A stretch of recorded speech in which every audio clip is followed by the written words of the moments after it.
First question है, औषध जिस तरह संबंधित है रोगी से, उसी तरह शिक्षा निम्नलिखित में से किससे संबंधित है। तो फ्रेंड्स हमें यहाँ बतानी है कि जैसे औषधि संबंधित होती है रोगी से, तो शिक्षा किससे संबंधित है। अध्यापक से, विद्यालय से, विद्यार्थी से या फिर शिक्षण से। फ्रेंड्स औषध रोगी के लिए जरूरी है उसकी बीमारी दूर करने के लिए, और शिक्षा किसके लिए जरूरी है, मतलब किसको दी जाती है। तो यहाँ पे ऑप्शन सी हमारा करेक्ट है, शिक्षा दी जाती है विद्यार्थियों को उसकी अज्ञानता दूर करने के लिए। तो यहाँ पे ऑप्शन सी सही है। नेक्स्ट है, सिग्नल ट्रैफिक के संबंध पर आधारित सादृश्य शब्द युग्म छाटें, यानी कि जिस तरह सिग्नल जरूरी है ट्रैफिक के लिए, उसी प्रकार इसमें से ऐसा कौन सी चीज है जो कि उसके लिए जरूरी है। जैसे कि लेंस प्रकाश के लिए जरूरी नहीं है, ब्रेक पहिए के लिए, बांध नदी के लिए या फिर दरवाजा गृह के लिए। तो फ्रेंड्स पहिए के लिए ब्रेक ये भी इम्पोर्टेंट नहीं है, दरवाजा गृह के लिए ये भी इतना इम्पोर्टेंट नहीं है जिस तरह से बांध इम्पोर्टेंट है नदी के लिए। तो यहाँ पे ऑप्शन सी हमारे यहाँ पे करेक्ट है। सिग्नल ट्रैफिक को कम करता है और बांध नदी के बहाव को रोकती है। तो यहाँ पे ऑप्शन सी हमारा सही है। नेक्स्ट है, इनमें से कौन सी संख्या श्रृंखला के रिक्त पद की पूर्ति करती है। जैसे कि यहाँ पे आपको एक सीरीज दे रखी है 1, 3, 5, 9, 11 एंड 13। तो इसके बाद क्या आना है, तो बताइए फ्रेंड्स। तो यहाँ पे पहले हमें फ्रेंड्स इन दोनों के बीच में देखना पड़ेगा कितना डिफरेंस है, यानी कि 1 के बाद 3, 1 का डिफरेंस आया, 3 के बाद 5, 1 का डिफरेंस आया, 5 के बाद 9 आया हमारा डिफरेंस यहाँ पे 4 का। फिर यहाँ पर आया हमारे 11, 2 का डिफरेंस। फिर आया हमें यहाँ पर हमारा 13, 1 का डिफरेंस। तो यहाँ पे हमारे अगेन कितने का डिफरेंस आएगा फ्रेंड्स, 13, 14, 15, 16। अगेन 3 का डिफरेंस आएगा, क्योंकि यहाँ पे एक सीरीज चल रही है। यहाँ पे 1 का डिफरेंस आया, फिर 1 का डिफरेंस आया, लेकिन अब यहाँ पे डायरेक्ट कितने का डिफरेंस आ गया हमारे, 4 का डिफरेंस आ गया। फिर अगेन 2 का, फिर यहाँ पर अगेन 1 का, अब कितने का डिफरेंस आएगा, 3 का। तो यहाँ पे जो हमारा राइट आंसर होगा वो होगा ऑप्शन ए, जो कि है 17। नेक्स्ट क्वेश्चन पे आते हैं, अक्षरों के उस समूह को चुनिए जो समान पैटर्न के अनुरूप नहीं है, यानी हमें यहाँ पे पैटर्न पता लगाना है। जैसे कि पी के बाद आर आया है, यानी कि पी क्यू आर, एक यहाँ पर बीच में गया, आर एस टी यानी कि अगेन एक, T U V again one, V X V W X again one, and X Y Z again one. Next है E C again one, D again one, G again one, H गया यहाँ पे, again जे गया, again an गया। तो ये दोनों हमारे सही हैं। अब हम आते हैं यहाँ पे एम पर, M N O again one, O P Q R. तो यहाँ पर 2 आ गया। तो फ्रेंड्स हमें आगे जाने की जरूरत ही नहीं है, यहाँ पे हमारा ऑप्शन सी करेक्ट है। नेक्स्ट क्वेश्चन पे आते हैं, इनमें से जो अन्य 3 से भिन्न है उसे चुनिए, यानी कि हमें बताना है इनमें से कौन सी सबसे भिन्न है। फर्स्ट है वर्षा, फिर है तड़ित जिसको लाइटिंग बोलते हैं जो कि बादल में चमकती है, फिर है बादल, फिर है वज्रपात यानी ठंडर। तो फ्रेंड्स आपने देखा कि यहाँ पे 3 शब्द बिल्कुल सेम है जबकि एक बिल्कुल अलग है।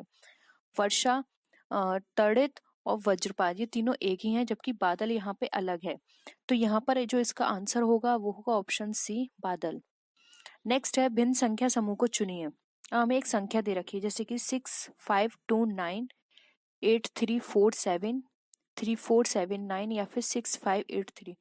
तो बताइए फ्रेंड्स इसका कौन सा आंसर होगा, आपको कौन सी संख्या लगती है जो यहाँ पर भिन्न है।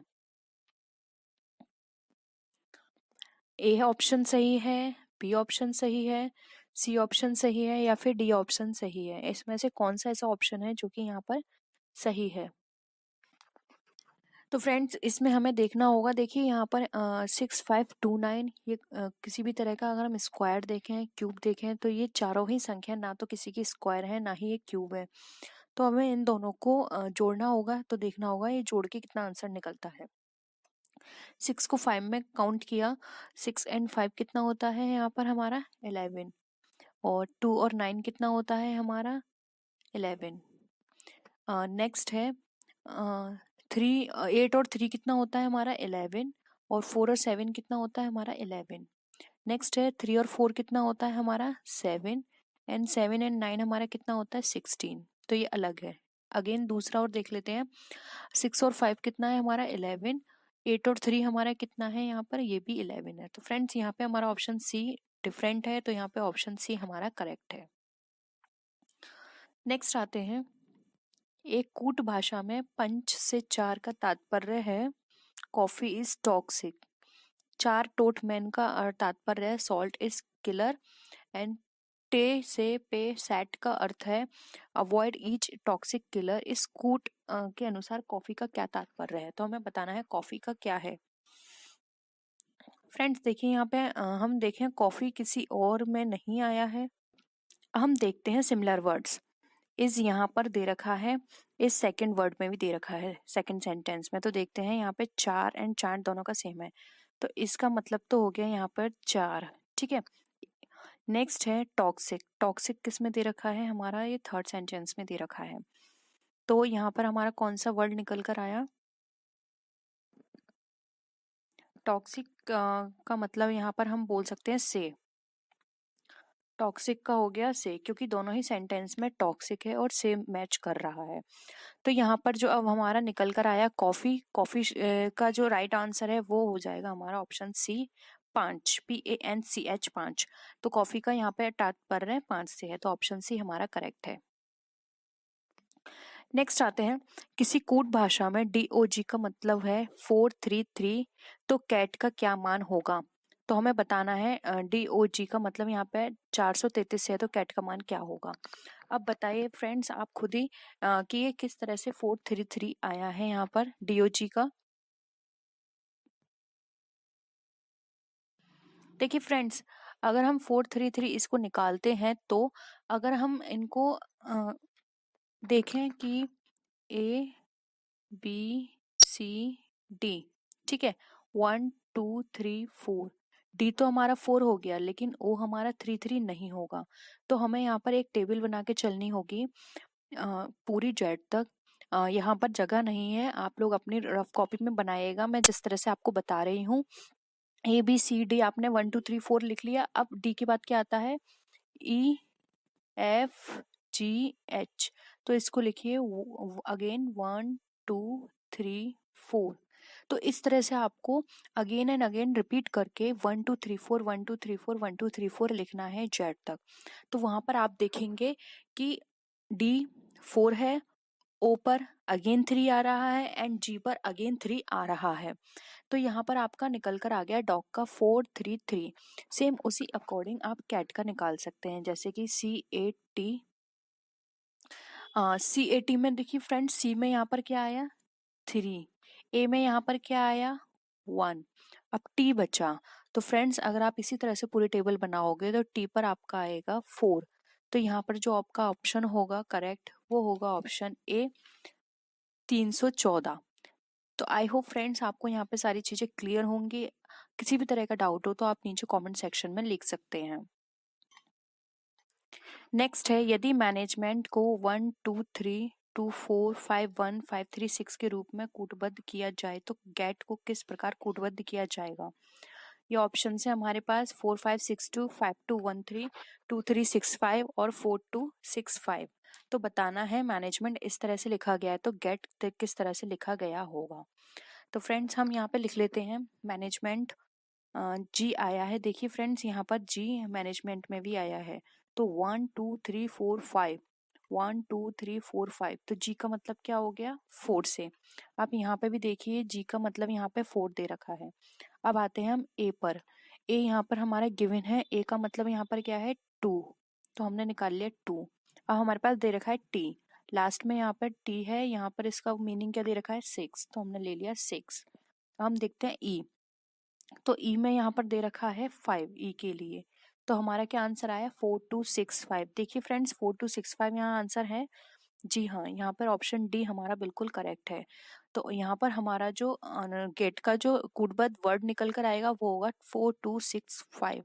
इसी तरह से आपको अपने एग्जाम में करने हैं। आपको देखना है कि यहाँ पर जो वर्ड दे रखे हैं उसमें कौन सी सीरीज बन रही है, सीरीज नहीं बन रही है। तो सबसे पहले तो फ्रेंड्स आप कुछ मत करिए, कोई भी सीरीज मत देखिए। सबसे पहले ये देखिए कि जो आपको वर्ड वहाँ पे गिवन है और जो आपको वर्ड बनाना है उन दोनों में जो नंबरिंग है वो दोनों सेम है या नहीं, जो वर्ड्स हैं सेम है या नहीं। अब देखिए जैसे फ्रेंड्स यहाँ पे गेट दे रखा है GATE, तो ये चारों वर्ड क्या है हमारे मैनेजमेंट में आ रहे हैं। तो सबसे पहले आप ये देख लीजिए कि मैनेजमेंट के लिए जो यहाँ पे वर्ड यूज किया हुआ है वही वर्ड आपको बनाना है उसमें से, तो आपका आंसर निकल कर आ जाएगा, क्योंकि इस तरह के क्वेश्चंस में मेनली इसी तरह से इसका सोल्यूशन किया जाता है। हम नेक्स्ट आते हैं। रेखा जिसका मुख दक्षिण की ओर है वह बाईं ओर मुड़ती है और 15 मीटर चलती है। फिर वह अपने बाएं मुड़ती है और 7 किलोमीटर चलती है। फिर पश्चिम की ओर मुख किए हुए 15 मीटर चलती है और वह अपने वास्तविक स्थान से दूर होती है। तो बताइए इसका क्या आंसर होगा। तो फ्रेंड्स अगर हम यहाँ पर बनाएं रेखा, हम मानते हैं रेखा यहाँ खड़ी है। अब वो अपने मुख दक्षिण की ओर करती है, ठीक है। तो रेखा ने यहाँ पर अगर वो खड़ी है तो उसने दक्षिण की ओर मुख किया। अब दक्षिण की ओर मुख करने के वह बाईं ओर मुड़ रही है, यानी कि क्या हुआ, वो इस ओर मुड़ गई, ठीक है। बाईं ओर मुड़ने के बाद वह 15 किलोमीटर चली, यानी कि ये कितना है उसका 15 किलोमीटर, ठीक है। यहाँ वो 15 किलोमीटर चली। अब फिर वह अपने बाएं मुड़ती है, यानी कि अगेन वह बाएं मुड़ी, अगेन हमने उसको बाएं मोड़ा। अब वह 7 किलोमीटर चलेगी, तो ये हो गया उसका 7 किलोमीटर। फिर वह पश्चिम की ओर मुख किए हुए 15 मीटर चलती है, यानी कि अब उसे पश्चिम की ओर करना है। तो पश्चिम कहाँ हुआ, वो इस साइड है। तो यहाँ पर वो उसने कितना करा, 15 किलोमीटर चली। अब हमें देखना है कि वह अपने वास्तविक स्थान से कितना दूर है। तो फ्रेंड्स यहाँ पर अब है रेखा और यहाँ से उसने स्टार्टिंग की थी, ये उसका स्टार्टिंग फेज है, ठीक है। तो यहाँ पर हमें देखना है कि अब वो कितने किलोमीटर है। तो फ्रेंड्स 7 तो आप ये ले लीजिए, 7 किलोमीटर ये है। और यहाँ पे उसने वो यहाँ तो चली नहीं है क्योंकि वो तो यहीं खड़ी थी, तो वो 7 किलोमीटर है। तो ये सारी दूरी उसकी कहलाएगी 7 किलोमीटर, 7 मीटर। तो यहाँ पे ऑप्शन हमारा डी करेक्ट है, जो कि है 7 मीटर। आई होप क्लियर होगा ये क्वेश्चन। अगर आपको कोई भी डाउट हो तो आप बता सकते हैं, हम इस क्वेश्चन को दोबारा से डिस्कस कर लेंगे। अब नेक्स्ट क्वेश्चन है, ABCDE तथा F 6 मित्र एक वृत्त के केंद्र की ओर मुख करके बैठे हैं। CA व E के मध्य है, FD और B के मध्य है, BE के ठीक बाएं है। अब निम्नलिखित प्रश्नों के उत्तर दीजिए। तो पहले तो फ्रेंड सबसे पहले आप जिस तरह से मैं यहाँ पर आपको टेबल बना के दिखाऊंगी उसी तरह से आपको बनाने हैं, क्योंकि हम अपने क्वेश्चंस लेने के लिए उसको रफ कर देंगे। तो आप उसी तरह से पहले बना लीजिए। तो फ्रेंड्स यहाँ पर ये एक व्रत की बात कर रहे हैं, तो हम भी एक व्रत बना लेते हैं यहाँ पर। अब ये यहाँ पर ये इसका मिड पॉइंट है। अब ये क्या बोलते हैं कि CA व E के मध्य, पहले तो फ्रेंड्स ये 6 लोग हैं तो आप 6 पॉइंट बना लीजिए, 1 2 3 4 5 एंड 6, ठीक है। अब ये बोल रहे हैं CA व E के मध्य है, C जो है वो A और E के मध्य है। तो आप कोई पॉइंट ले लीजिए, हमने बिठाया C को यहाँ। A और B के मध्य है, तो फ्रेंड्स A ये भी हो सकता है, E ये भी हो सकता है, A ये हो सकता है और E ये भी हो सकता है, ठीक है। तो ये A E दोनों हो सकते हैं। अब F D और B के मध्य है, F जो है वो D और B के मध्य, तो F को हमने यहाँ बिठाया, ये D भी हो सकता है, ये B भी हो सकता है, लेकिन अभी हमने जगह की वजह से D और B ही लिख दिया है। चलिए हम यहाँ लिख देते हैं DB, ठीक है, और ये भी हमारा BD है। अब B और E के ठीक बाएं हैं। अब B जो है वो ठीक E के बाएं है, तो B हमारा ये है। अगर हम यहाँ पर E रखते हैं तो ये बाएं बोल रहा है, अगर यहाँ पर हम D रखते हैं तो ये हमारा बाएं नहीं आएगा। तो यहाँ पर हमें क्या करना पड़ेगा, यहाँ से हमें D को हटाना होगा और यहाँ से हमें A को हटाना होगा। तो ये हमारा सही पैराग्राफ बन जाता है। B के यहाँ पे बाएं कौन हो गया, E हो गया, और यहाँ से हमें क्या हटाना होगा, E। तो इस तरह से हमारा बन गया। अब हमें बताना है क्वेश्चंस के आंसर। ए के ठीक बाएं कौन बैठा है, तो ये ए है, उसके ठीक बाएं कौन बैठा है, तो फ्रेंड्स इसका जो राइट आंसर है कि ए के ठीक बाएं कौन बैठा है, तो ए के ठीक बाएं बैठा है हमारा यहाँ पर सी। तो ऑप्शन ए हमारे यहाँ पे करेक्ट है। आई होप ये टेबल आपने बना ली होगी। नेक्स्ट है डी के सापेक्ष ई का क्या स्थान है, यानी कि हमें बताना है डी के सापेक्ष ई कौन से स्थान पर बैठा है। ठीक बाएं ओर, दाईं ओर दूसरे स्थान पर, दाईं ओर तीसरे स्थान पर, या फिर बाईं ओर दूसरे स्थान पर। तो फ्रेंड्स यहाँ पर अगर हम देखें इसकी पोजीशन डी की क्या पोजीशन है ई से, तो डी के सापेक्ष ई जो है वो दाईं ओर बैठा है तीसरे स्थान पर, यहाँ की यानी कि दाईं साइड बैठा है उसके तीसरे स्थान पर। तो यहाँ पर जो हमारा ऑप्शन है वो हमारा ऑप्शन दाईं ओर तीसरे स्थान पर सी हमारा बिल्कुल करेक्ट आंसर है यहाँ पे कि वो उसके दाईं ओर तीसरे स्थान पर बैठा है। नेक्स्ट है ई व एफ के बीच में कौन है, डी है, ए है या बी है। तो हमें बताना है, तो बहुत ही सिंपल आंसर है फ्रेंड्स, ई और एफ के बीच में हमारा बैठा है यहाँ पर बी। तो ऑप्शन सी है यहाँ पे हमारा करेक्ट आंसर है। नेक्स्ट है कुलदीप जो कि सुभाष का छोटा भाई है उत्तम से बड़ा है, प्रकाश जो कि सतीश से छोटा है सुभाष से बड़ा है, सभी में सबसे बड़ा कौन है। तो यहाँ पे हमको एक पहले टेबल बनानी होगी जिस टेबल के थ्रू हम यहाँ पे पता लगा सकते हैं कि कौन किससे कितना बड़ा है। अब इस क्वेश्चन को सॉल्व करते हैं। कुलदीप सुभाष का छोटा भाई है, तो ये आ गया हमारा सुभाष, सुभाष का छोटा भाई है और उत्तम से बड़ा है, उत्तम से बड़ा है।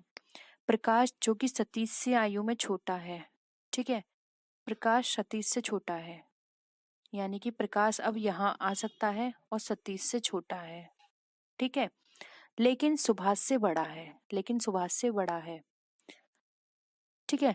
तो यहाँ पर जो हमारी टेबल बनकर आएगी वो होगी हमारी सतीश, प्रकाश, सुभाष, कुलदीप और उत्तम। अब हमें बताना है इसका राइट आंसर जो इनके क्वेश्चंस के अकॉर्डिंग है कि यहाँ पर सबसे बड़ा जो है वो कौन है, प्रकाश है, कुलदीप है, सतीश है या फिर उत्तम है। तो फ्रेंड्स यहाँ पर जो सबसे बड़ा आंसर है, जो सबसे बड़ा पर्सन है वो है सतीश। ऑप्शन डी यहाँ पे हमारा करेक्ट आंसर है। नेक्स्ट है इस आलेख को हमें बताना है और इसको पूर्ण करना है। तो फ्रेंड्स देखिए इसके अंदर क्या दे रखा है फॉर्मूला, एक 1 इंटू 2 मल्टीप्लाई करके देखते हैं। एक का 2 से मल्टीप्लाई किया 2, 2 दूनी 4, 7 का 1 से मल्टीप्लाई किया 7 एकम 7 और उसका स्क्वायर किया 7 का, यहाँ पे 2 का स्क्वायर किया 4, यहाँ 7 का स्क्वायर किया 49, यहाँ 4 और 2 4 4 दूनी यहाँ पर हो गया 8, 8 8 64।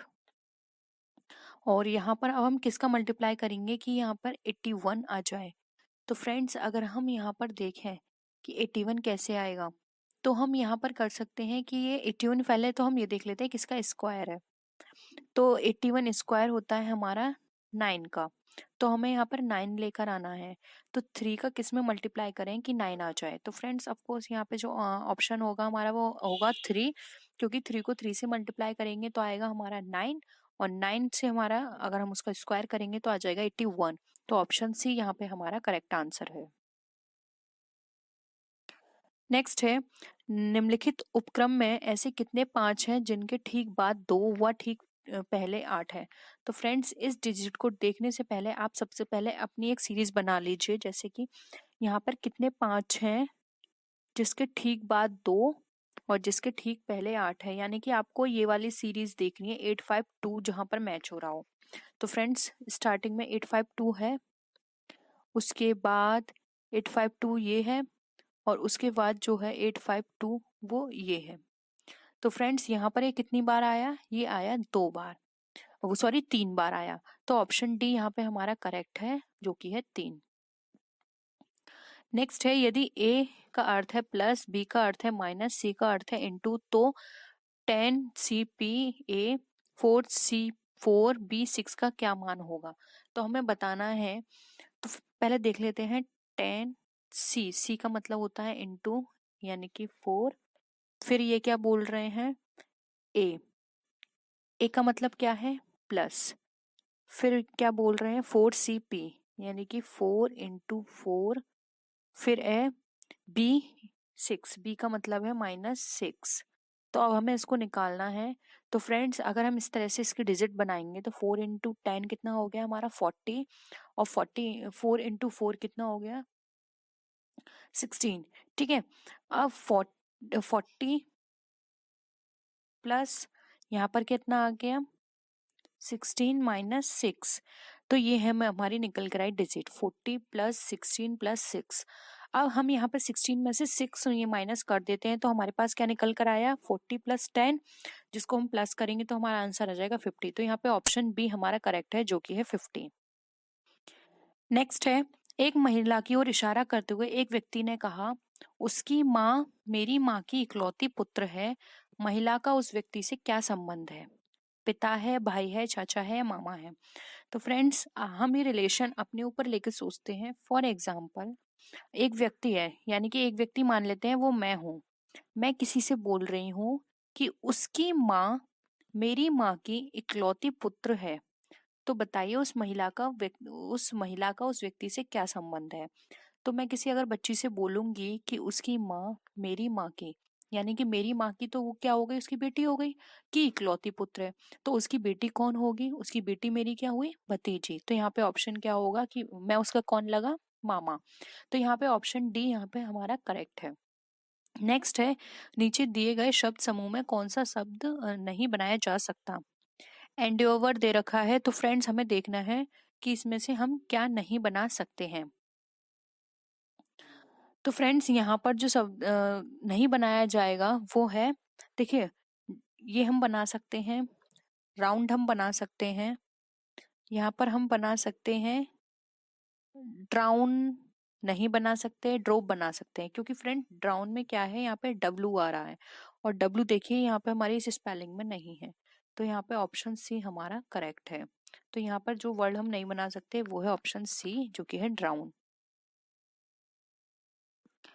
नेक्स्ट है, नीचे दिए गए वेन आकृतियों में लड़का, लड़की एवं बच्चे के संबंध को दर्शाने के लिए सर्वोत्तम विधि है। तो फ्रेंड्स हमें बताना है कि सर्वोत्तम कौन सा है। यहाँ पर ये सर्किल के अंदर सर्किल सर्किल दे रखा है, ये हमारा नहीं होगा क्योंकि लड़का लड़की जेंडर वाइज अलग हैं, तो हम उनको एक ही जगह ट्रीट नहीं कर सकते। और यहाँ भी इन दोनों के बीच में किसी तरह का कोई रिलेशन नहीं बताया जा रहा, तो हम ये रिलेशन शो नहीं कर सकते। और ये तीनों हम बच्चों में लड़का भी आ सकता है, लड़की भी आ सकते हैं, तो इन तीनों को अलग भी नहीं कर सकते। तो हमारा जो राइट आंसर होगा वो होगा ऑप्शन सी, जैसे कि बच्चे, जिसमें लड़का भी आ गया और लड़की भी आ गई। तो ये वाला ऑप्शन हमारा करेक्ट है। नेक्स्ट है, यदि किसी माह की 10वीं तारीख रविवार से 3 दिन पहले पड़ती है तो माह की दूसरी तारीख किस दिन पड़ेगी? तो हमें बताना है कि अगर कोई तारीख 3 दिन पहले पड़ रही है तो उससे क्या होगा। तो फ्रेंड्स ये देखिए 10 तारीख से 7 दिन पूर्व 3 तारीख आती है गुरुवार को, और 2 तारीख का दिन क्या होगा फिर यहाँ पर। तो फ्रेंड्स दूसरी तारीख का जो यहाँ पे वो होगा राइट आंसर, वो होगा ऑप्शन सी, बुधवार। तो यहाँ पे जो दूसरी तारीख किस दिन की पड़ेगी, तो वो पड़ेगी बुधवार की। नेक्स्ट है, एक वृक्ष पर 15 कबूतरों का झुंड बैठा है। एक शिकारी उस झुंड पर बंदूक से गोली दागता है, जिस कारण 2 कबूतर मर जाते हैं। शेष कितने कबूतर वहां रह गए? बताइए फ्रेंड्स, 15 कबूतर का झुंड था, एक शिकारी उस झुंड पर बंदूक से गोली दागता है, जिस कारण 2 कबूतर मर गए। शेष वहां कितने कबूतर रह गए? बहुत ही सिंपल आंसर है फ्रेंड्स, बताइए इसका क्या होगा राइट आंसर। तो फ्रेंड्स इसका जो राइट आंसर है वो है ऑप्शन डी, जो शेष कबूतर वहां रह गए वो थे 2। 2 कबूतर अब वहां रह गए हैं, क्योंकि जो गोली जो दागता है वो 2 कबूतर वहां पे मर जाते हैं, और बाकी तो सब उड़ जाएंगे। जो राइट आंसर है वो है ऑप्शन सी 2। नेक्स्ट है, यदि 8 × 4 42, 6 × 6 33, 2 × 2 11, 4 × 6 23 एंड 2 × 8, तो क्या होगा? तो फ्रेंड्स हमें ये देखना है कि इसमें ऐसी कौन सी चीज यहाँ पे वो चल रही है सीरीज, जिसके अकॉर्डिंग यहाँ पर ये आंसर आया। फ्रेंड 2 × 2, 4 को अगर 8 से मल्टीप्लाई किया जाए 42 अगर आया तो इसमें 4 8 या क्या होता है हमारा 32, उसमें अगर 10 ऐड किया तो 42। अगर हम 6 और 6 36, 36 में अगर हम फिर से ऐड करेंगे 10 तो हमारा आएगा 46, लेकिन यहाँ पे 30 और यहाँ पर अगर हमें लाना है 33, तो ये वाली सीरीज तो इसकी नहीं होगी। हम इसमें निकालते हैं, हम ऐसा करके चलते हैं कि इनका जो साइन है वो अलग कर देते हैं। 8 4 अपॉन 2 कितना हो गया 42। 6 6 अपॉन 2 33। 2 2 अपॉन 2 11। ठीक उसी तरह से 46 अपॉन 2 23। 28 upon 2 16, sorry 14। तो यहाँ पर जो आंसर आएगा वो होगा ऑप्शन डी 14। नेक्स्ट है अंग्रेजी शब्दकोश के अनुसार कौन सा शब्द तीसरे क्रमांक पर व्यवस्थित होगा। तो फ्रेंड्स हमें यहाँ पर फिर डिक्शनरी के अकॉर्डिंग देखना है। तो पहले हम लिखते हैं एस, उसके बाद चारों में ही एच दे रखा है तो एच लिख लेंगे। फिर हम देखेंगे कि ए किसमें दे रखा है, ए यहाँ पर हमारा दे रखा है तीनों में, तो हम लिखेंगे ए। फिर है एन एन एन, हम थर्ड वर्ड देखेंगे, फोर्थ वर्ड देखेंगे एन एन, इसमें आ रहा है ए, ये तो बिल्कुल नहीं होगा क्योंकि ये बिल्कुल ही नीचे चला गया। फिर है एस एच ए एम, तो दूसरा वर्ड हमारे पास क्या आ गया एम, ठीक है। तो यानी कि ये हमारा फर्स्ट वर्ड है। अब हम इन दोनों में मैच करेंगे तो हमारा पहला शंकर के पहले आता है, तो यहाँ पर हो गया हमारा दूसरा वर्ड शंकर, तीसरा वर्ड हो गया हमारा शांता, चौथा वर्ड हो गया हमारा श्याम। तो फ्रेंड्स यहाँ पर इन्होंने हमसे क्या पूछा है, हमें यहाँ पे बताना है कि तीसरा शब्द यहाँ पर कौन सा आता है। तो फ्रेंड्स यहाँ पर जो हमारा राइट आंसर होगा वो होगा ऑप्शन ए सांता। नेक्स्ट है एक अर्थपूर्ण शब्द बनाने के लिए अक्षरों को पुनः व्यवस्थित करके उनका मध्याक्षर कीजिए। यानी कि हमें बताना है कि इससे क्या बनेगा। ESURN,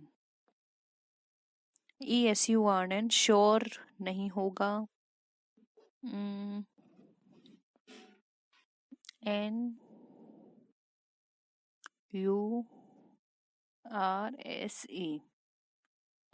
हाँ फ्रेंड्स इसका जो मीनिंग बनेगा वो होगा नर्स, NURSE। और हमें इन्होंने क्या पूछा है कि उसका मध्याक्षर बताइए, क्योंकि मध्य में कौन सा अक्षर आ रहा है। तो फ्रेंड्स यहाँ पे जो मध्य में आ रहा है वो है ऑप्शन आर, तो ऑप्शन डी यहाँ पे हमारा करेक्ट है जो कि है आर। नेक्स्ट क्वेश्चन पे आते हैं। नीचे दिए गए दो कथनों के आधार पर उचित निष्कर्ष का चयन कीजिए। हमें ये दो कथन दिए हैं, उसके आधार पर हमें निष्कर्ष निकालना है। फर्स्ट है मेरी कक्षा में सभी विद्यार्थी होनहार हैं। सेकंड है मनीष होनहार नहीं है। तो देखिए निष्कर्ष क्या निकल कर आया। इसमें क्या कहा है, इसमें कि सभी विद्यार्थी जो है मेरी कक्षा के होनहार हैं, लेकिन मनीष होनहार नहीं है। यानी कि सीधा सीधा मतलब यहाँ पर यह है कि जो मनीष है वो उसकी कक्षा का विद्यार्थी नहीं है। तो निष्कर्ष में देख लेते हैं। मनीष को कठिन परिश्रम करना चाहिए, ये तो कोई निष्कर्ष नहीं है। मनीष मेरी कक्षा का विद्यार्थी नहीं है, ये करेक्ट है। और देख लेते हैं कुछ विद्यार्थी होनहार नहीं है, जो होनहार नहीं है विद्यार्थी नहीं है, तो ये सारे ही गलत हैं। बी ऑप्शन यहाँ पे सही हो जाएगा। होप यहाँ पर आपको ये वाला क्वेश्चन समझ में आया होगा। नेक्स्ट क्वेश्चन पे आइए। नीचे दिए गए शब्दों को सार्थक क्रम में सजाइए। मेंढक, बाज, टिड्डा, सांप और घास। अब इसको बताइए।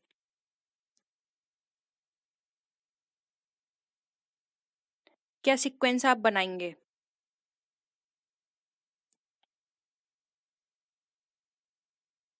देखिए घास क्या खाएगा, घास को कौन खाएगा, मेंढक, यानी कि 5 1, ठीक है।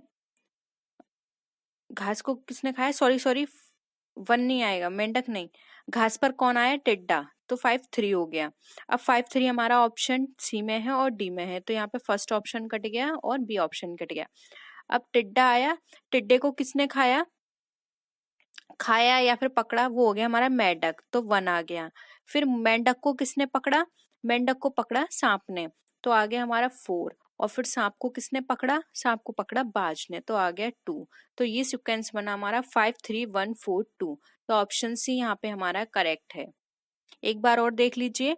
देखिए घास पर आएगा टिड्डा, टिड्डे को पकड़ेगा मेंढक, और जब मेंढक को पकड़ेगा सांप, और सांप के बाद फिर सांप को कौन पकड़ेगा, बाज। ठीक है, तो ये सारे एक दूसरे से लिंक बने हुए हैं, कौन किसको खाता है या किसको पकड़ता है। नेक्स्ट है,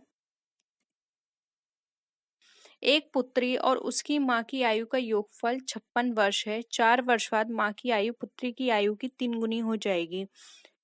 पुत्री व माँ की आयु क्रमशः बताइए।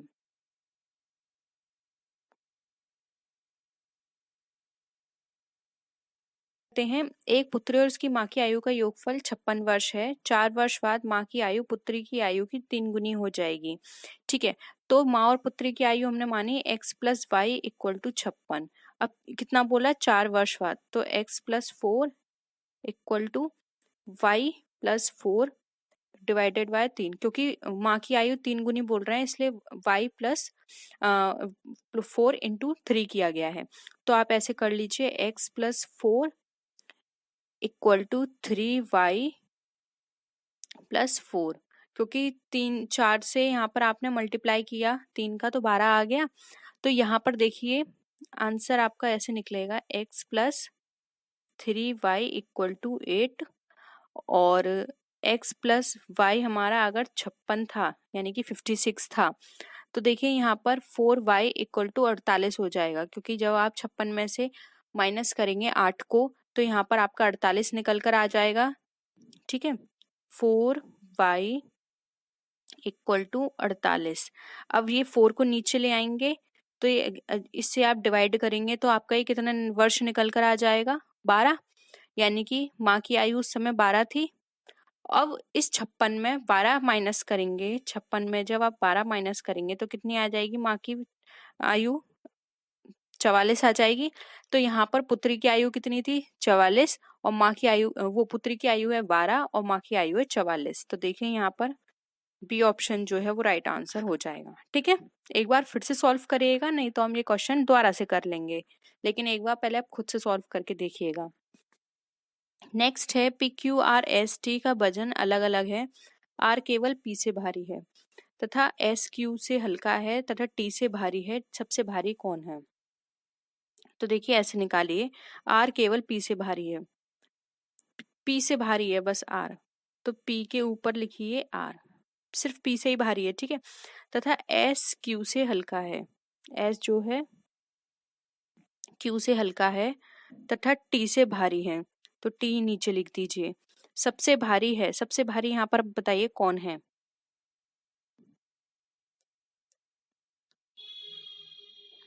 R केवल किससे भारी बता रहा था, P से, यानी कि इन सबसे हल्का है R, यानी कि P ऊपर जाएगा, तथा S Q से हल्का है। तो देखिए अपने आप यहाँ पे सीरीज निकल कर आ जाएगी, Q, फिर आएगा S, फिर आएगा T, फिर आएगा P, और फिर आ जाएगा हमारा R, R सबसे नीचे आएगा। ठीक है, तो यहाँ पर आंसर जो निकल कर आ जाएगा वो होगा यहाँ पे ऑप्शन नंबर, सॉरी R और P होगा, तो यहाँ पे जो आंसर निकल कर आ जाएगा वो होगा option number B, Q। Q हमारा यहाँ पे सबसे भारी होगा। ठीक है, नीचे देखिए नेक्स्ट क्वेश्चन, 39 विद्यार्थियों की कक्षा में सुरेश अशोक से 7 रैंक आगे है। यदि अशोक की रैंक अंत से 70वीं अंक है तो सुरेश की आरंभ से रैंक कौन सी होगी। देखिए यहाँ पे टोटल कितने स्टूडेंट हैं, 39। अब सुरेश जो है अशोक से 7 आगे है। अब देखिए सुरेश जो है 7 आगे है अशोक से, माना अशोक यहाँ है और इसकी जो भी रैंक है वहां से देखिए 7 आगे है, 1 2 3 4 5 6 7, यानी कि हमारा सुरेश कहाँ है, यहाँ पर। यदि अशोक की रैंक अंत से 70वीं है, अंत से इसकी 70वीं है, तो सुरेश की आरंभ से कितनी होगी। अगर इसकी 70वीं है तो 17 में 7 जोड़ देंगे आप, सुरेश के में 17 में 7 जोड़ेंगे तो कितना निकल कर आ जाएगा यहाँ पे हमारा 24, यानी कि सुरेश की जो रैंक है वो 24 है। और सुरेश की आरंभ से अगर जोड़े हैं तो 24 और 39, टोटल 39 थी, उसमें से 24 माइनस कर दीजिए। 24 माइनस करेंगे कितना निकल कर आ जाएगा हमारा 15, और एक उसकी खुद की रैंक है तो ये 16 हो जाएगा। तो यहाँ पर इसकी रैंक कितनी आ जाएगी, 16वीं। तो ऑप्शन ए यहाँ पे हमारा राइट आंसर हो जाएगा। ठीक है, सुरेश आरंभ से 16वीं रैंक पर है। नेक्स्ट है, ए और बी बहनें हैं, आर व एस भाई हैं, ए की पुत्री आर की बहन है, बी का एस से क्या संबंध है। देखिए यहाँ पर बताया जा रहा है ए और बी बहनें हैं, तो ए और बी क्या हैं, बहनें हैं। ठीक है, अब आर व एस भाई हैं। अब एक यहाँ पे लिख लीजिए, आर और एस क्या हैं, ये भाई हैं। ठीक है, प्लस का निशान लगा दिया। ए की पुत्री आर की बहन है। अब ए की जो पुत्री है यानी कि इसकी जो डॉटर है वो आर की क्या है, बहन है। ठीक है, तो यानी कि आर ए का पुत्र हुआ। बी का एस से क्या संबंध है, अब बी का एस से बताना है। ये दोनों बहन बहन है, तो यानी कि ये इसकी कौन लगी, इन सबकी मौसी लगी। तो ये क्या हो जाएगा, आंटी या मौसी हो जाएगा। तो यहाँ पर ऑप्शन क्या हो जाएगा, डी राइट आंसर हो जाएगा। ठीक है ना, क्लियर है सबको, बहुत सिंपल थे ये क्वेश्चंस। नेक्स्ट है, निम्नलिखित जानकारी को ध्यानपूर्वक पढ़कर उसे नीचे लिखे गए प्रश्नों के उत्तर विकल्प को चुनिए। एक स्कूल में 5 अध्यापक हैं यानी कि 5 टीचर हैं। ए और बी हिंदी और अंग्रेजी पढ़ाते हैं, सी और बी अंग्रेजी और भूगोल पढ़ाते हैं, डी और ए गणित और हिंदी पढ़ाते हैं, ई व बी इतिहास व फ्रेंच के अध्यापक हैं। अब ये क्वेश्चंस हैं कुछ, वो हमें देखने हैं। तो पहले इसको सॉल्व कर लीजिए और देखिए नोटबुक में सॉल्व करिए क्योंकि क्वेश्चंस नीचे भी हैं इनके। तो ए और बी, ए पढ़ाता है हिंदी, बी पढ़ाता है इंग्लिश। ठीक है, सी और बी, ए भी हिंदी इंग्लिश पढ़ाते हैं, सी भी अंग्रेजी और भूगोल पढ़ाता है, तो सही है। बी यहाँ पे इंग्लिश आ गया, सी क्या आ गया, भूगोल यानी कि ज्योग्राफी।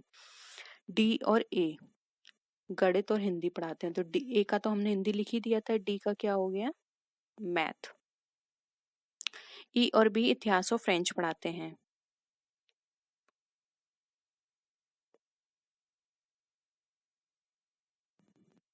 ई और बी इतिहास और फ्रेंच पढ़ाते हैं, यानी कि जो हमारा ई है, सॉरी बी है, वो हमारा यहाँ पर 2 सब्जेक्ट पढ़ा रहे हैं।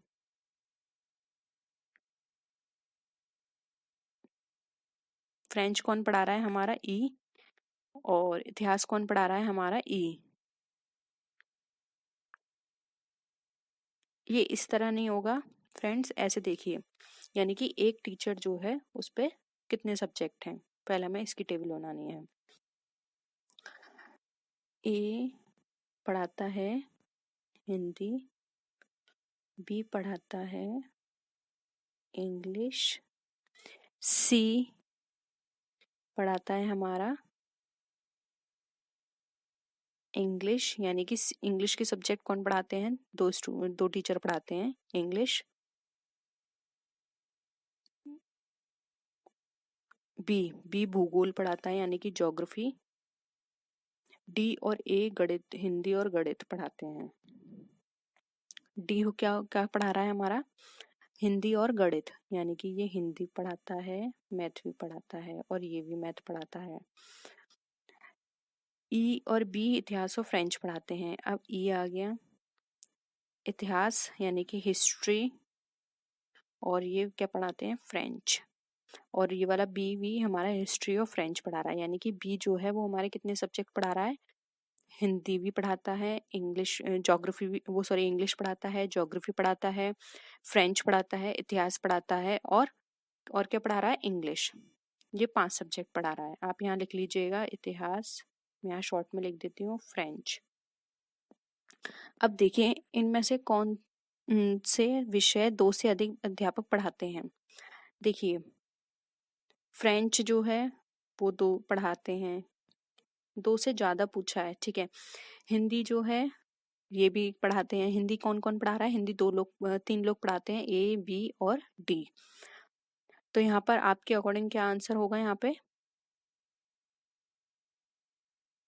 हिंदी ही होगा। ठीक है, ज्योग्राफी तो एक टीचर पढ़ा रहा है, इतिहास भी। 2 पढ़ा रहे हैं बस, तो हिंदी ही होगा। वैसे इंग्लिश भी हो सकता है लेकिन ऑप्शन में इंग्लिश है नहीं। अब देखिए इनमें से कौन सा अध्यापक सर्वाधिक विषय पढ़ाता है, तो मैंने आपको पहले बताया था बी सबसे ज्यादा पढ़ाता है। बी देखिए हिंदी पढ़ा रहा है, इंग्लिश पढ़ाता है, भूगोल पढ़ाता है, इतिहास पढ़ाता है, फ्रेंच पढ़ाता है, तो ऑप्शन बी यहाँ पे राइट आंसर हो जाएगा। नेक्स्ट है डी बी ए कौन से विषय पढ़ाते हैं। देखिए डी हिस्ट्री पढ़ाते हैं, हिस्ट्री ऑप्शन में है, वो सॉरी हिंदी है, यस। मैथ है, यस, ठीक है। तो बी डी के हिसाब से करेक्ट है। एक बार बी से भी देख लेते हैं, और ए हिंदी और मैथ, ठीक है। तो यहाँ पर आपके अकॉर्डिंग जो हिंदी है वो मोस्टली सभी पढ़ा रहे हैं, मैथ्स यहाँ पर नहीं आ रहा है हमारे बी में, इसीलिए सिर्फ हिंदी हो जाएगा। जो हिंदी है वो डी भी पढ़ाता है, बी भी पढ़ाता है और ए भी पढ़ाता है, ठीक है। कम से कम हिंदी तो अवश्य पढ़ाते हैं ये तीनों, इसलिए ऑप्शन डी यहाँ पे राइट आंसर हो जाएगा। बहुत सिंपल है, एक बार फिर से करके देखिएगा, ठीक है। चार्ट बना के करिएगा तो आपको आसानी होगी। इसमें बस ये पूछा है कि एक टीचर्स पे बहुत सारे सब्जेक्ट्स अलोकेट किए गए हैं, तो वो कौन कौन से क्या क्या पढ़ाते हैं, ठीक है। नेक्स्ट है दी गई अक्षर श्रृंखला के लुप्त पद को चुनिए। अब यहाँ पर आपको निकालना है, देखिए कौन किस तरह सीरीज बनेगी। मैंने इसको थोड़ा और जूम कर दिया है, देखिए देखिए यहाँ से लेके चलिए इनका फर्स्ट वर्ड, यानी कि आपको बैक से करना है, यू वी डब्ल्यू एक्स। तो यू से पहले क्या आएगा, टी, आ गया टी। अब यहाँ पर देखिए जी एच, ये दोनों साथ में है, एच के बाद आई जे के एल एम एन, तो आ जाएगा ओ पी। तो यहाँ पे ऑप्शन सी राइट आंसर हो जाएगा। सिंपल था ना। अब यहाँ पे नेक्स्ट क्वेश्चन पे आइए 36 पर, और इसको सॉल्व करिए। कमला को याद है कि उसकी बहन का जन्मदिन 12 से 16 दिसंबर के मध्य है, जबकि उमेश को याद है कि जन्मदिन 14 के बाद और 17 से पहले है। कमला की बहन का जन्म दिवस क्या है। बहुत ही सिंपल क्वेश्चन है, सॉल्व करिए, जल्दी से आंसर बताइए इसका।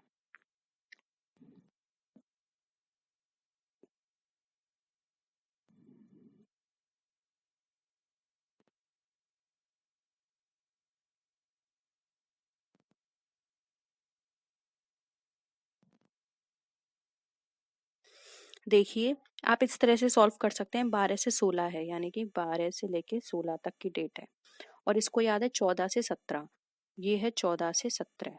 तो देखिए 14 और 17, इसकी 16 है, तो ये मिड की वैल्यू देखा करो। देखो ये 12 है तो ये तो हमारी कट गई, क्योंकि इससे पहले बात की 14 ले रहा है, और ये 17 भी कट गई क्योंकि इससे पहले ये 16 ले रहा है। हमें इसके बीच की निकालनी है, तो 15 आ जाएगी इनके बीच की। तो यहाँ पे उसका जो जन्मदिन पड़ेगा वो कब पड़ेगा, 15 दिसंबर को, और 15 दिसंबर यहाँ पे हमारा राइट आंसर है, ठीक है। ठीक है, सबको समझ में आ गया क्वेश्चन।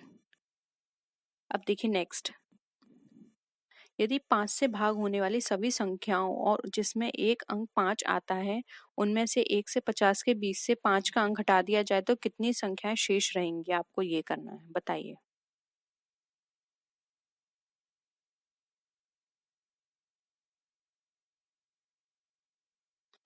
पास आपको ऐसी संख्या निकालनी है जो 5 से कट भी जाए, तथा 5 अंक वाली कुल संख्याओं को लिखना है। फिर 10 जितनी भी संख्या होंगी उसमें से आपको 10 संख्या निकाल देनी है। करें, देखिए कौन कौन सी संख्या होगी। 5 हो गई, 10 कट जाइए, 15, 20, 25, 30, 35, 40, 45 और 50। ये कितनी टोटल संख्या हो गई, टोटल ये हमारी 10 हो गई। अब देखिए, अतः 50 में से 10 संख्या हटा दी जाती हैं।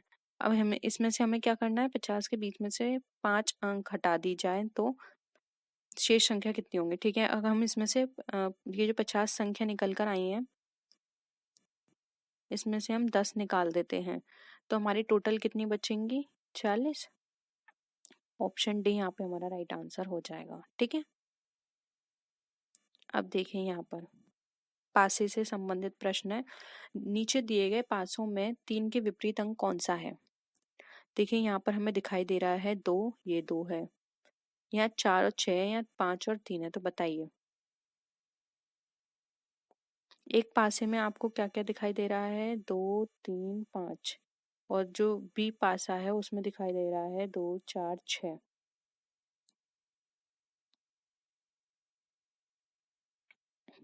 बताइए। देखिए 2 के सामने 2 हो गया,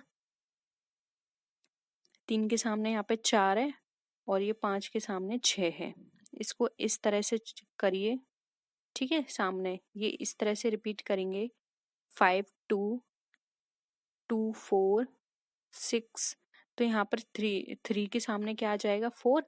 तो यहाँ पर ये वाला सही होगा हमारा। 3 के सामने यहाँ 4 आ रहा है, ठीक है। नेक्स्ट देखिए, निम्नलिखित में से कौन सा कथन सत्य है? एक घन में 6 फलक होते हैं, 8 कोने होते हैं, 12 किनारे होते हैं, या ये सभी? बताइए।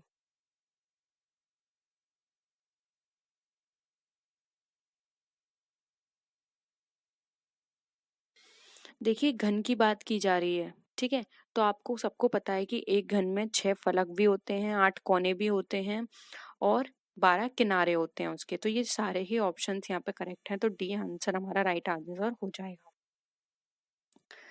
नेक्स्ट है, नीचे दिए गए वेन आरेख में कौन सी संख्या उन डॉक्टरों की द्योतक है जो ना तो इंजीनियर हैं ना अच्छे वक्ता हैं? बताइए। ए रिप्रेजेंट कर रहा है हमारा इंजीनियर को, बी बता रहा है हमारा अक्षय वक्ता को, और सी बता रहा है डॉक्टर को। बताइए। तो हमें सिर्फ डॉक्टर बताने हैं जो ना तो इंजीनियर में आते हो ना वक्ता में, सॉरी, अच्छे, हाँ सही है, ना वक्ता में। तो यानी कि हमें डॉक्टर बताने। डॉक्टर हमारा क्या है? सी। तो हमें ऐसा सी बताना है जिसमें ना तो ए की मिल रहा हो ना हमारा बी मिल रहा हो। देखिए ना ए मिल रहा हो ना बी मिल रहा हो, तो ऐसी संख्या तो सिर्फ ये बचती है 2 वाली, ठीक है। तो यहाँ पे ऑप्शन कौन सा हो जाएगा?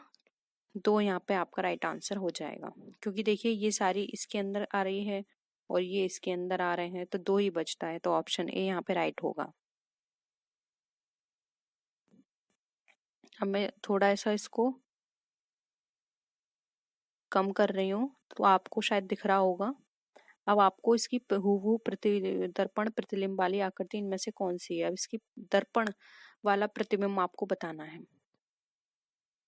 देखिए अगर आप इसके सामने दर्पण, ये दर्पण है, नीचे जो दिख रहा है ये दर्पण है, इसके अनुसार कौन सी आकृति इसकी बनेगी? आप सबको पता है जब भी हम इसके किसी के भी सामने दर्पण लगाते हैं तो दायां हमें बायां दिखाने लगता है और बायां हमें दायां दिखाने लगता है। तो कौन सा हो जाएगा करेक्ट यहाँ पर?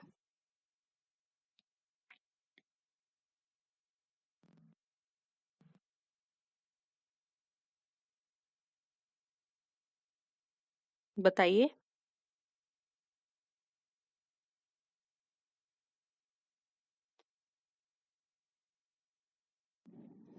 क्या होगा आपके अकॉर्डिंग आंसर? जल्दी करिए।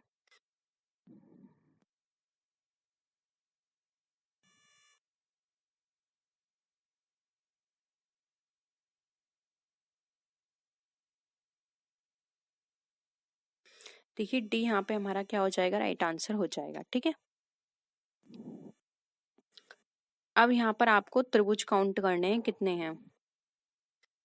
12, 13, 14, 15। बताइए। देखिए आप ऐसे काउंट कर सकते हैं। एक त्रिभुज, 2 त्रिभुज, 3 त्रिभुज, ठीक है। फिर ये है 4 त्रिभुज, ये है 5 त्रिभुज, ये है 6 त्रिभुज, ठीक है। 6 हो गए। अब देखिए इसके साथ ही साथ 7 त्रिभुज, 7 हो गए। 8, आप खुद से सॉल्व करिए।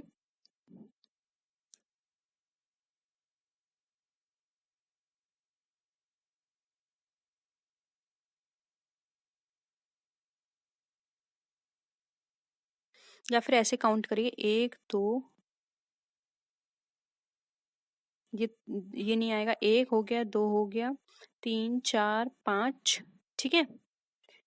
फिर 6 7 हो गया, 8 हो गया, ठीक है। और ये पूरा हो गया 9, और ये पूरा हो गया 10 11 12 13, ठीक है। और ये हो गया एक 14 हमारा, और ये 15। टोटल हमारे कितने हुए? 15 त्रिभुज हुए। एक बार आप फिर से काउंट कर लीजिएगा इसको, नहीं तो आप स्क्रीनशॉट ले लीजिए। कोई भी क्वेरी हो टेलीग्राम पर पूछ लीजिएगा। इसके 15 त्रिभुज हुए, तो ऑप्शन डी यहाँ पे हमारा राइट आंसर हो जाएगा। नेक्स्ट है, एन क्यू उसी प्रकार संबंधित है एस वी से जिस प्रकार डी एफ संबंधित है किससे। तो हमें देखना है एन क्यू कैसे आया।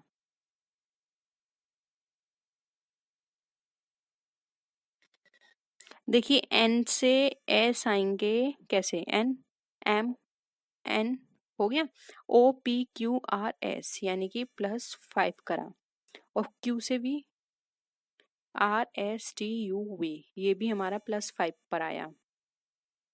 तो डी से +5 देख लीजिए, E F G H I, तो यहाँ पर आई आएगा, और एफ से जी एच आई जे के आएगा, तो आई के इसका आंसर हो जाएगा। तो ऑप्शन बी यहाँ पे राइट आंसर होगा, ठीक है। अब नेक्स्ट देखिए, निम्नलिखित संख्या अनुपातों में प्रश्न चिन्ह के स्थान पर क्या आएगा? 15 50 18, फिर क्या आएगा बताइए।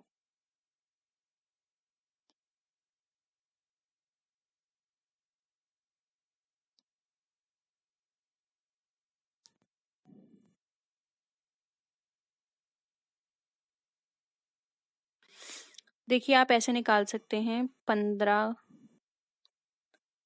मल्टीप्लाई करेंगे 3 से कितना आएगा? 45, उसमें 5 ऐड कर देंगे, 50 हो गया। उसी अकॉर्डिंग 15 में मल्टीप्लाई करिए 3 का, कितना होगा?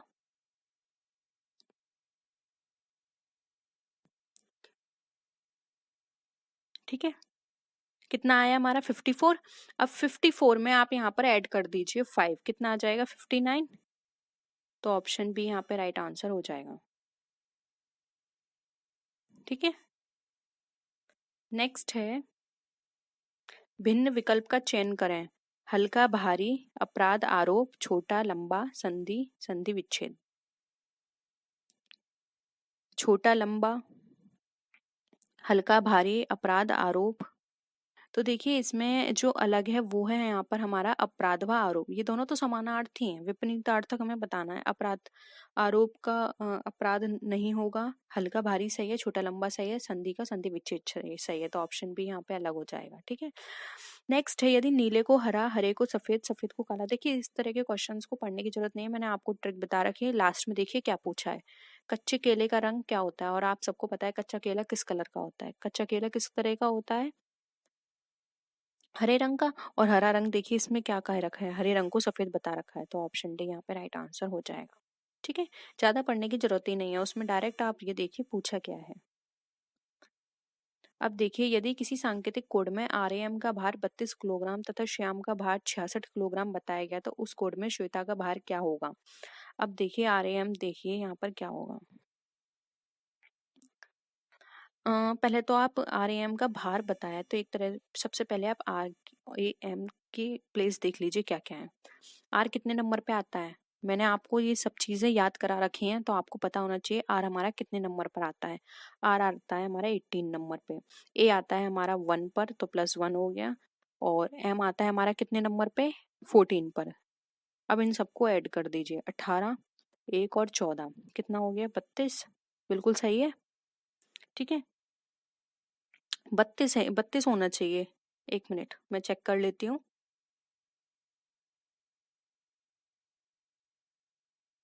33 होना चाहिए, यहाँ पर इन्होंने 32 दे रखा है। एक मिनट, श्याम का भी चेक कर लेते हैं।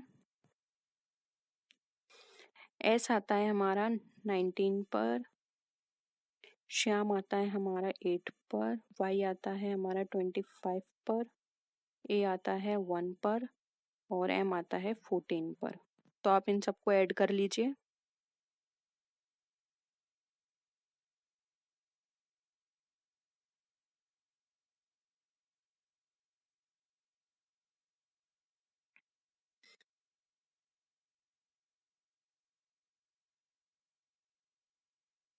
ये 66 बिल्कुल सही है, ये इन्होंने गलत दे दिया है, तो आप इसको 33 कर लीजिएगा। ठीक है, ठीक है। तो श्वेता का क्या हो जाएगा? श्वेता का 19 हो जाएगा, प्लस डब्लू आता है हमारा 23 पर, ई आता है 5 पर, टी आता है हमारा 20 पर एंड ए। अब आप इन सबको ऐड करेंगे तो आपका निकल कर आ जाएगा 68। ऑप्शन बी यहाँ पे हमारा राइट आंसर है। ठीक है,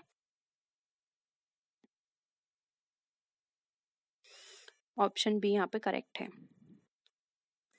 नेक्स्ट है, यदि कॉर्पोरेट में अक्षरों के ऐसे कितने जोड़े हैं जिनमें प्रत्येक के मध्य शब्द में उसी अनुक्रम में उतने ही अक्षर हैं जितने अंग्रेजी वर्णमाला में होते हैं। तो पहले आप बड़ा लिख लीजिए इसको, CORPORATE। देखिए,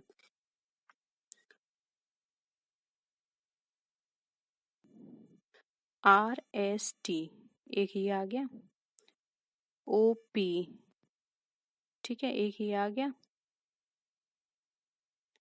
PQR ये तीसरा आ गया, फिर PQRST